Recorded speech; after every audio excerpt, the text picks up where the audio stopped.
Hello, എൻ്റെ പേര് ഫേബ. ഞാൻ ഈ വീഡിയോ ചെയ്യുന്നത് ഞാൻ കഴിഞ്ഞ നാളിൽ 2-3 വീഡിയോ ഒക്കെ ഇട്ടിട്ടുണ്ടായിരുന്നു. സ്പീക്കിങ്ങിനെ കുറിച്ച് അങ്ങനെ വീഡിയോ ഒക്കെ ഇട്ടിട്ടുണ്ടായിരുന്നു. അപ്പോൾ അതിൽ വന്ന കുറച്ച് കമൻസ് ഉണ്ട്. അപ്പോൾ ചില കമൻസൊക്കെ ഞാൻ അതിൽ റിപ്ലൈ തന്നിട്ടുണ്ട്. എങ്കിലും ആ കമൻസും കൂടെ ഞാൻ ആ കമൻസിന് റിപ്ലൈയും കൂടെ ഈ വീഡിയോയിൽ തരയാണ്. അങ്ങനെ എല്ലാ കമൻസും നിങ്ങൾ ഓരോരുത്തരും കമൻറ്റ് ചെയ്ത് ചോദിച്ചിരിക്കുന്ന ഓരോ കാര്യങ്ങളുടെയും ഉത്തരം എനിക്കറിയാവുന്ന രീതിയിലും എൻ്റെ എക്സ്പീരിയൻസിലും ഞാൻ പറയുകയാണ് ഈ വീഡിയോയിൽ കൂടെ. അതിനാണ് ഈ വീഡിയോ ചെയ്യുന്നത്. ഓക്കെ, അപ്പോൾ എനിക്കറിയാവുന്നതാണ് ഞാൻ പറയുന്നത്. ഞാൻ പറഞ്ഞതിൽ ഇനി എന്തെങ്കിലും കുറവോ കൂടുതലോ എന്തെങ്കിലും ഉണ്ടെങ്കിൽ നിങ്ങളത് എന്ത് ചെയ്യണം, കമൻ്റായിട്ട് ഇട്ട് തരിക. ഓക്കെ, അപ്പോൾ ഫസ്റ്റ് ക്വസ്റ്റ്യൻ എന്ന് പറഞ്ഞാൽ പഠിച്ച സ്പ്രഹൻ തേമ പാറ്റേൺ ഒന്ന് അയക്കാമോ? ഓക്കെ, കുറേ തേമയുണ്ട് സ്പ്രഹൻ്റെ. അങ്ങനെ നമ്മൾ സ്പ്രഹനെ ഞാൻ പ്രത്യേകിച്ച് അങ്ങനെ കാണാപ്പാഠം പഠിച്ചുകൊണ്ട് പോയിട്ടില്ല. അയക്കാൻ പറ്റുമോ ചോദിച്ചാൽ എനിക്ക് അയക്കാൻ പറ്റത്തില്ല. ഞാൻ വീഡിയോയിൽ വന്ന് പറയാം. കാരണം സ്പ്രഹൻ്റെ തേമ ഞാൻ എക്സാം പ്രിപ്പറേഷൻ ചെയ്ത സമയത്ത് അന്നേരം ആലോചിച്ചെഴുതിയ പോയിൻ്റ് ഇങ്ങനെ എഴുതി വെച്ചിട്ടുണ്ട്. അപ്പം അത് ഞാൻ പറഞ്ഞു തരാം. പോയിൻ്റ് പറയാം. അതുപോലെ തന്നെ ഇൻട്രൊഡക്ഷൻ, കൺക്ലൂഷൻ, പിന്നെ അതിൻ്റെ ഒരു പാറ്റേൺ കറക്റ്റ് അതെല്ലാം ഓക്കെ ഞാനത് പറഞ്ഞു തരാം. അയക്കണമെന്ന് ചോദിച്ചാൽ അയച്ചു തരാമെന്ന് വെച്ചാൽ അത് ഇമ്പോസിബിളാണ്. ഞാൻ വീഡിയോയിൽ വന്ന് സ്പ്രഹൻ്റെ pattern full A to Z പറഞ്ഞുതരാം. ഓക്കെ, അടുത്ത് ലോങ് ക്വസ്റ്റ്യൻ ചോദിച്ചില്ലെങ്കിൽ കുഴപ്പം ഉണ്ടോ? ഒരു കുഴപ്പമില്ല. ലോങ് ക്വസ്റ്റ്യൻ ചോദിക്കണമെന്ന് ആരും പറയത്തില്ല.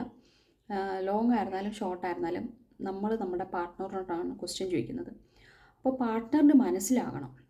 ഓക്കെ, നമ്മൾ കോംപ്ലിക്കേറ്റഡ് ആയിട്ട് ചോദിച്ചാലും ചിലപ്പോൾ നമുക്ക് അതിൽ എന്തെങ്കിലും മിസ്റ്റേക്ക് പറ്റിയാൽ നമ്മുടെ മാർക്ക് പോകും. അപ്പോൾ നമ്മൾ ഷോർട്ട് ക്വസ്റ്റ്യൻ ചോദിക്കുന്നതായിരിക്കും കുറച്ചുകൂടെ നല്ലത്. സിമ്പിളായിരിക്കും. അതുപോലെ തന്നെ മിസ്റ്റേക്സ് നമുക്ക് കുറയ്ക്കാം. അതിനൊന്നും ഇപ്പോൾ ലോങ് ചോദിച്ചാലേ മാർക്ക് വരത്തുള്ളൂ അല്ലെങ്കിൽ ജയിക്കത്തുള്ളൂ അങ്ങനെയൊന്നുമില്ല.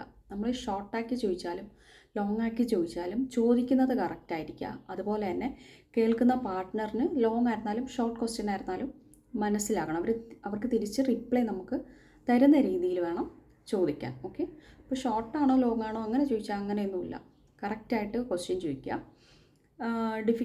സ്പീക്കിങ്ങിൽ ഡിഫിക്കൽട്ട് ഉണ്ടെങ്കിൽ ഷോർട്ടായിട്ട് ചോദിക്കുക. ഇനി പാർട്ട്ണർ സ്പീക്കിംഗ് ചെയ്തുകൊണ്ടിരിക്കുന്ന സമയത്ത് തന്നെ നിങ്ങൾ ശ്രദ്ധിച്ചിരുന്നിട്ട് ഇതിന് നമുക്കൊരു ക്വസ്റ്റ്യൻ ചോദിക്കാൻ പറ്റും എന്ന് നിങ്ങൾക്ക് തോന്നുകയാണെങ്കിൽ പെട്ടെന്ന് നിങ്ങളുടെ കയ്യിലിരിക്കുന്ന റഫ് പേപ്പറിൽ ജസ്റ്റ് ഒന്ന് ചെറുതായിട്ടൊന്ന് എഴുതി വയ്ക്കുക. ഓക്കെ, അതിൽ നോക്കി എഴുതരുത്. ജസ്റ്റ് പാർട്ട്ണറിനെയും ആ പേപ്പറിനെയും നോക്കി എല്ലാവരെയും കൂടെ ഒന്ന് നോക്കിയിട്ട് വേണം അതിൽ എഴുതാൻ. അല്ലാതെ കുനിഞ്ഞിരുന്ന് ഇങ്ങനെ എഴുതരുത്. ഓക്കെ, ജസ്റ്റ് ഒന്ന് എഴുതി വയ്ക്കുക. കാരണം പാർട്ട്ണർ ചിലപ്പോൾ തേമയൊക്കെ പറഞ്ഞു കഴിയുമ്പോൾ നമ്മൾ ആലോചിച്ച ക്വസ്റ്റ്യൻ നമുക്ക് മറന്നു പോകും. അല്ലെങ്കിൽ കറക്റ്റായിട്ട് ആലോചിച്ചത് കാര്യം ചിലപ്പോൾ കറക്റ്റായിട്ട് പറയാൻ പറ്റത്തില്ല. അതുകൊണ്ട് അങ്ങനെ നിങ്ങൾക്ക് എഴുതി വയ്ക്കാം. ഞാൻ എൻ്റെ സ്പീക്കിംഗ് ചെയ്ത സമയത്ത് പാർട്ട്ണർ തേമ പറഞ്ഞു കൊടുക്കുന്ന സമയത്ത് എനിക്ക് ഇടയ്ക്ക് വെച്ച് ഇതിനൊരു ക്വസ്റ്റ്യൻ ചോദിക്കണമെന്ന് തോന്നിയപ്പോൾ ഞാൻ എൻ്റെ കയ്യിലിരുന്ന പേപ്പറിൽ നമുക്ക് തരുന്ന ആ പേപ്പറിൽ ഞാൻ എഴുതി വെച്ചിട്ടുണ്ടായിരുന്നു. ചെറുതായിട്ടൊന്ന് എഴുതി വെച്ചു ക്വസ്റ്റ്യൻ, പാർട്ട്ണറോട് ചോദിക്കാനുള്ള ക്വസ്റ്റ്യൻ. അപ്പോൾ അങ്ങനെ എഴുതി വയ്ക്കാം. എന്നിട്ട് പാർട്ട്ണർ തേമ പറഞ്ഞു കഴിയുമ്പോൾ ജസ്റ്റ് നമുക്കതിൽ നോക്കിയാൽ മതി, എന്താണെന്ന് മനസ്സിലാവും. നമ്മൾ ഉടനെ ഈസി ആയിട്ട് ചോദിക്കാൻ പറ്റും. അപ്പോൾ ഷോർട്ട് ക്വസ്റ്റ്യൻ ലോങ് ക്വസ്റ്റ്യൻ അങ്ങനെയില്ല. ചോദിക്കുന്നത് ക്ലിയർ ആയിട്ട് ചോദിക്കുക. പാർട്ട്ണറിന് മനസ്സിലാക്കുക. അവർ തിരിച്ച് നമുക്ക് റിപ്ലൈ തരണം. ഓക്കെ, അടുത്തത് ഗനോവറൻ മ്യോഗ്ലിഷ്കൈറ്റൻ ഫസ്റ്റ് പറഞ്ഞു, പിന്നെ ബാക്കി 2 മ്യോഗ്ലിഷ്കൈറ്റൻ പറഞ്ഞാൽ മതിയോ? നെക്സ്റ്റ് വീക്ക് എക്സാം ആണ്, പ്ലീസ് റിപ്ലൈ. അത് ഇന്ന് വന്ന ഒരു ഇത് കമൻറ്റാണ്. അപ്പം next week exam please reply എന്ന് കേട്ടപ്പം എനിക്ക് ഇന്ന് തന്നെ ഈ ചോദ്യങ്ങൾക്കെല്ലാം ഉത്തരം കൊടുക്കണമെന്ന് തോന്നി. ഓക്കെ, അപ്പം ഗനോവറൻ മ്യോഗ്ലിഷ്കൈറ്റൻ അത് ഫസ്റ്റ് അല്ല പറയേണ്ടത്. നമുക്ക് സ്പീക്കിങ്ങിൽ സംസാരിക്കുമ്പം മ്യോഗ്ലിഷ്കൈറ്റൻ 3 മ്യോഗ്ലിഷ്കൈറ്റൻ പറയണം. അപ്പോൾ ആദ്യത്തെ 2 മ്യോഗ്ലിഷ്കൈറ്റൻ നമ്മൾ പറയും. ഫസ്റ്റ് പറയേണ്ടത് ആദ്യത്തെ 2 മ്യോഗ്ലിഷ്കൈറ്റനെ കുറിച്ച് എക്സ്പ്ലെയിൻ ചെയ്യുക, ഫോർട്ടൈൽ നാക്ടൈൽ പറയുക. മൂന്നാമത് പറയുന്ന മ്യോഗ്ലിഷ്കൈറ്റനാണ് ഗനോവറൻ എന്ന് പറയുന്നത്. ഓക്കെ, നമ്മൾ എടുത്ത് കുറച്ചുകൂടെ ഡീറ്റെയിൽ ആയിട്ട് പറയേണ്ടത് മൂന്നാമത് പറയുന്ന മ്യോഗ്ലിഷ്കൈറ്റനായിരിക്കും. ഓക്കെ, അപ്പോൾ നിങ്ങൾ ഫോർട്ടൈൽ നാക്ടൈൽ മൂന്നാമത് പറയുന്ന മ്യോഗ്ലിഷ്കൈറ്റന് കുറച്ച് കൂടുതൽ എഴുതി വയ്ക്കുക. ഓക്കെ, മനസ്സിലായോ?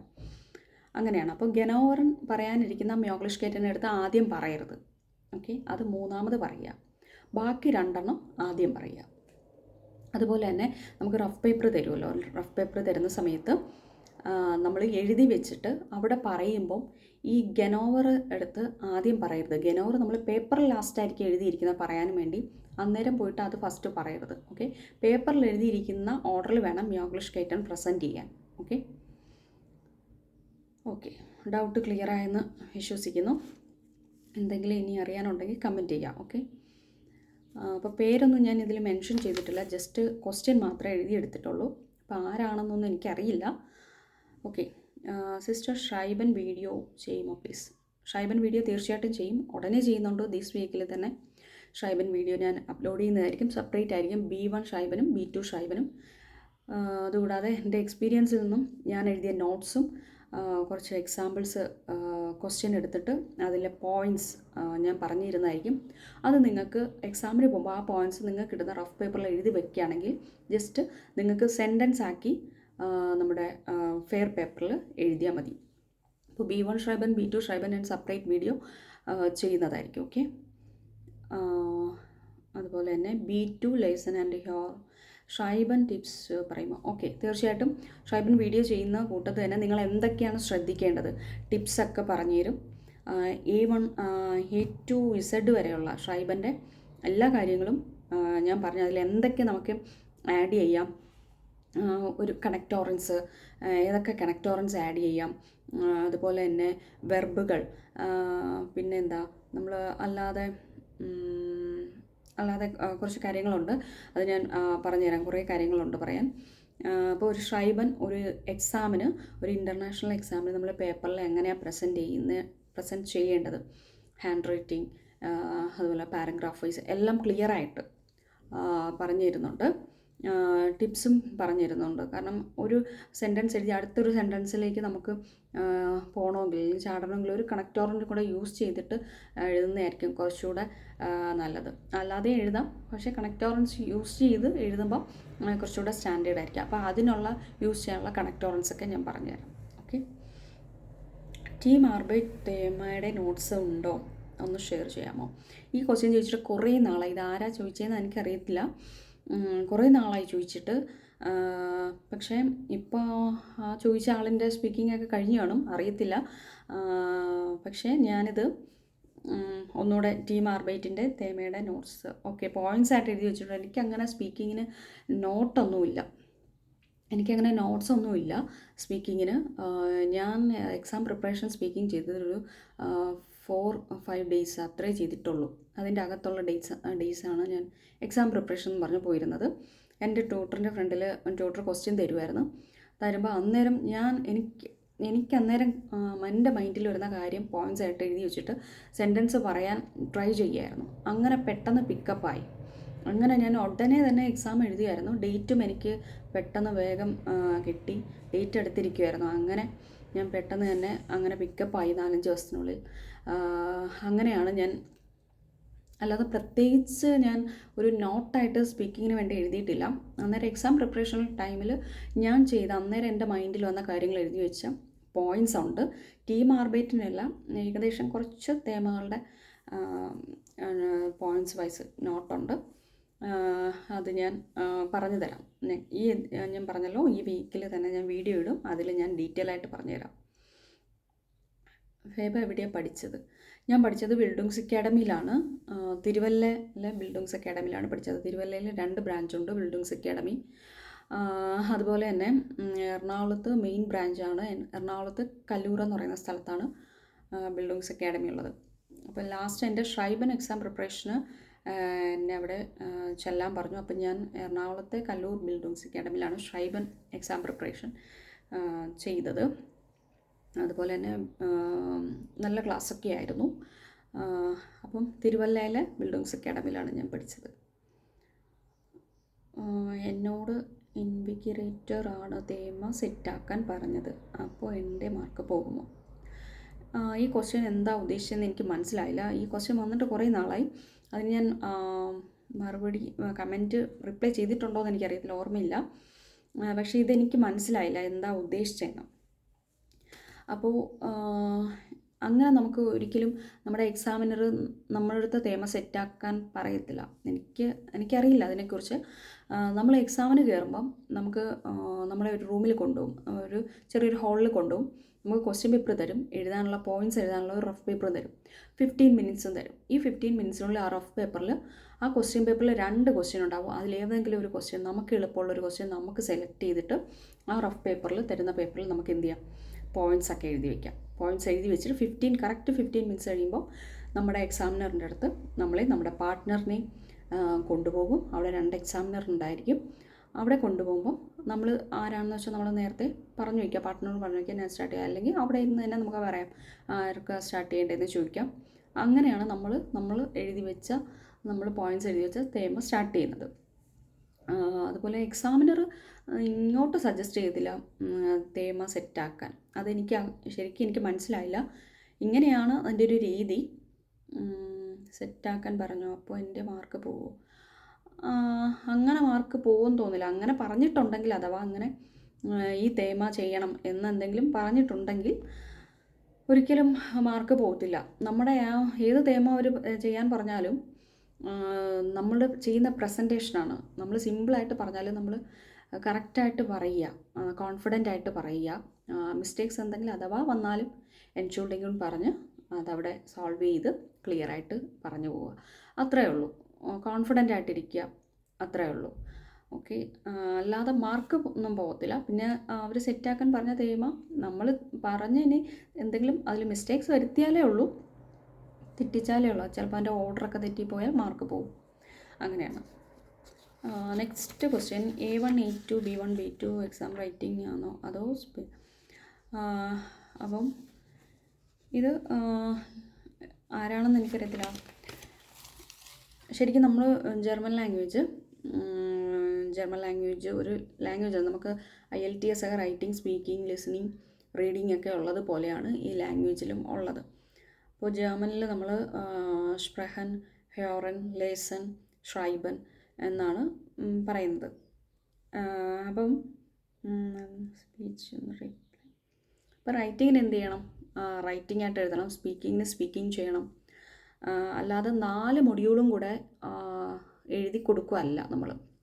ക്വസ്റ്റ്യൻ തരുമ്പോൾ സ്പീക്കിംഗ് ചെയ്യേണ്ട സമയത്ത് സ്പീക്കിംഗ് ചെയ്യുക, റീഡിങ് ചെയ്ത് വായിച്ചെഴുതേണ്ട ക്വസ്റ്റ്യൻ വായിച്ചെഴുതുക. അങ്ങനെയാണ് ലൈക്ക് IELTS, അത്രേ ഉള്ളൂ. നെക്സ്റ്റ് ക്വസ്റ്റ്യൻ, ഒരു സ്പ്രഹൻ ചെയ്ത വീഡിയോ ഇടുമോ? ഞാൻ സ്പ്രഹൻ ചെയ്ത വീഡിയോ അങ്ങനെ എഴുതിയിട്ടില്ല.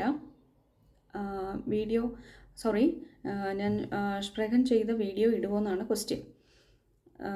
അങ്ങനെ സ്പ്രഹൻ ചെയ്തിട്ടില്ല. ചെയ്യണമെങ്കിൽ നമുക്ക് പാർട്ട്ണർ വേണം. അപ്പോൾ പാർട്ട്ണറില്ല. എന്തൊക്കെയാണ് സ്പ്രഹൻ A to Z അതിൻ്റെ പാറ്റേൺ ഞാൻ പറഞ്ഞുതരാം. ഇൻട്രൊഡക്ഷൻ പറഞ്ഞുതരാം, കൺക്ലൂഷൻ പറഞ്ഞുതരാം, പിന്നെ ബാക്കി അതിൻ്റെ അകത്ത് വരുന്ന കാര്യങ്ങൾ, അതിൻ്റെ ഓർഡറെല്ലാം പറഞ്ഞുതരാം. ഞാൻ ചെയ്ത സ്പ്രഹൻ, ഞാൻ പറഞ്ഞ ഇൻട്രൊഡക്ഷൻ, ഞാൻ പറഞ്ഞ കൺക്ലൂഷൻ, സമ്മറി എല്ലാം ഞാൻ പറഞ്ഞുതരാം. ഓക്കെ. ഫ്രാഗെ വേർട്ടറുള്ള വീഡിയോ ഇടുമോ ചേച്ചി? ഓൾറെഡി ഞാൻ ഫ്രാഗെ വേർട്ടറുള്ള വീഡിയോ ഇട്ടിട്ടുണ്ട്. ഇത് കുറേ നാളായി ക്വസ്റ്റ്യൻ ചോദിച്ചിട്ട്. അപ്പോൾ ആ ഇടയ്ക്ക് തന്നെ ഞാൻ അപ്ലോഡ് ചെയ്തിട്ടുണ്ട്. ആരെങ്കിലും കണ്ടില്ലെങ്കിൽ കാണുക ഫ്രാഗെ വേർട്ടറുള്ള വീഡിയോ. എവിടെയായിരുന്നു സ്പീക്കിംഗ് അറ്റൻഡ് ചെയ്തത്? ഞാൻ സ്പീക്കിംഗ് അറ്റൻഡ് ചെയ്തത് ട്രിവാൻഡ്രത്താണ് അറ്റൻഡ് ചെയ്തത്. എക്സാം പോകുമ്പോൾ എന്തൊക്കെ കൊണ്ട് പോകണമെന്ന് ആരെങ്കിലും ഒന്ന് പറയാമോ? ഇതൊരു കോമൺ ക്വസ്റ്റ്യൻ ആണ്. അപ്പം ഞാൻ എക്സാമിന് പോയപ്പം കൊണ്ടുപോയ സാധനങ്ങൾ നമ്മൾ മെയിനായിട്ട് നമുക്കറിയാമല്ലോ എന്തൊക്കെ എടുക്കേണ്ടത്. പാസ്പോർട്ട് സൈസ് ഫോട്ടോ, അതും ഒരു 3-4 മന്ത്സിനുള്ളിൽ, മാക്സിമം ഒരു 6 മന്ത്സിനുള്ളിലുള്ള ഫോട്ടോ എടുത്തുകൊണ്ട് പോവുക. കാരണം എൻ്റെ ഫോട്ടോയും ഞാൻ നേരിൽ കാണുന്നതും രണ്ടും രണ്ടാണ്. അപ്പം എനിക്ക് പോയപ്പം അവിടെയുള്ളൊരു സാറ് എനിക്ക് ചെറിയൊരു വഴക്കൊക്കെ തന്നു. അപ്പം നിങ്ങൾ പോകുമ്പം റീസെൻ്റ് ആയിട്ടുള്ള പാസ്പോർട്ട് സൈസ് ഫോട്ടോ എടുത്തുകൊണ്ട് പോവുക. ഓക്കെ. പിന്നെ പാസ്പോർട്ട് സൈസ് ഫോട്ടോ കൊണ്ടുപോവുക, പാസ്പോർട്ട് കൊണ്ടുപോവുക, വെള്ളം കൊണ്ടുപോകാം. ട്രിവാൻഡ്രത്താണെങ്കിൽ വെള്ളം നമുക്ക് പുറത്തുണ്ട് കുടിക്കാൻ. വെള്ളം വേണമെങ്കിൽ കൊണ്ടുപോകാം, മെഡിസിൻ കൊണ്ടുപോകാം. പിന്നെ അതുകൂടാതെ തന്നെ നമുക്ക് ട്രിവാൻഡ്രത്താണ് നിങ്ങൾ എക്സാം എഴുതുന്നത്. എക്സാമിന് മുൻപേ അവർ നമുക്കൊരു മെയിൽ അയക്കും. മെയിലിൽ 3 ഫോം അയക്കും. അതിൽ ഒരു ഫോം ഒരു സാമ്പിൾ ഫോമാണ്, അല്ലാതെ 2 ഫോം നമ്മൾ ഫില്ല് ചെയ്യേണ്ട ഫോമാണ്. അപ്പം അവർ റീസെൻ്റായിട്ട് അയക്കുന്ന ആ ഫോം തന്നെ നിങ്ങൾ കോപ്പി എടുത്തുകൊണ്ട് പോകുക. ഓക്കെ, ബ്ലാക്ക് ആൻഡ് വൈറ്റ് കോപ്പിയാണ്, കോപ്പി എടുത്തുകൊണ്ട് പോകുക. അത് അല്ലാതെ നിങ്ങൾ ഓൾറെഡി നേരത്തെ നിങ്ങളുടെ കയ്യിൽ കോപ്പി എടുത്ത് വെച്ചിട്ടുണ്ടായിരുന്ന ആ ഫോമൊന്നും കൊണ്ടുപോകരുത്. കാരണം അവർക്കറിയാൻ പറ്റും, അവർക്കതിൽ തെളിവുണ്ട് ഏത് ഡേറ്റിനാണ് ഇത് അയച്ചത്, അങ്ങനെ ഇപ്പോൾ ഉണ്ട്. അതുകൊണ്ട് അവർ റീസെൻ്റായിട്ട് അയച്ച നിങ്ങളുടെ മെയിലിൽ അയച്ച കോപ്പി വേണം എടുത്തുകൊണ്ട് പോകാൻ. ഓക്കെ, അത് നിങ്ങൾ അവിടെ പോയിട്ട് നിങ്ങൾക്ക് ഫില്ല് ചെയ്യാം, അല്ലെങ്കിൽ നിങ്ങൾക്ക് വീട്ടിൽ വെച്ച് തന്നെ ഫില്ല് ചെയ്യാം.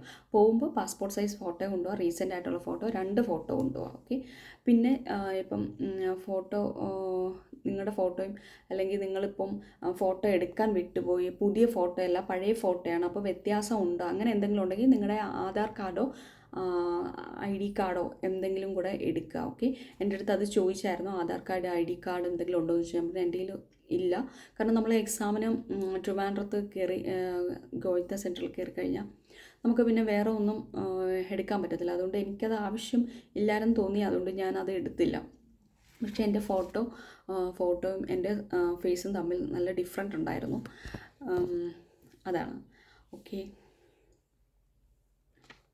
അപ്പോൾ ഇത്രയൊക്കെയാണ് എക്സാമിന് പോകുമ്പോൾ കൊണ്ടുപോകേണ്ടത്. ഇനി ഞാൻ എന്തെങ്കിലും പറയാൻ വിട്ടുപോയിട്ടുണ്ടെങ്കിൽ ആരെങ്കിലും കമൻറ്റ് ചെയ്യുക, അപ്പോൾ കേൾക്കുന്നവർക്ക് യൂസ്ഫുള്ളാകും. ഓക്കെ, സ്പീക്കിംഗ് പ്രസൻറ്റേഷൻ 4 മിനിറ്റ്സിൽ കൂടുതലായാൽ പ്രശ്നമുണ്ടോ? ഒരു പ്രശ്നവുമില്ല.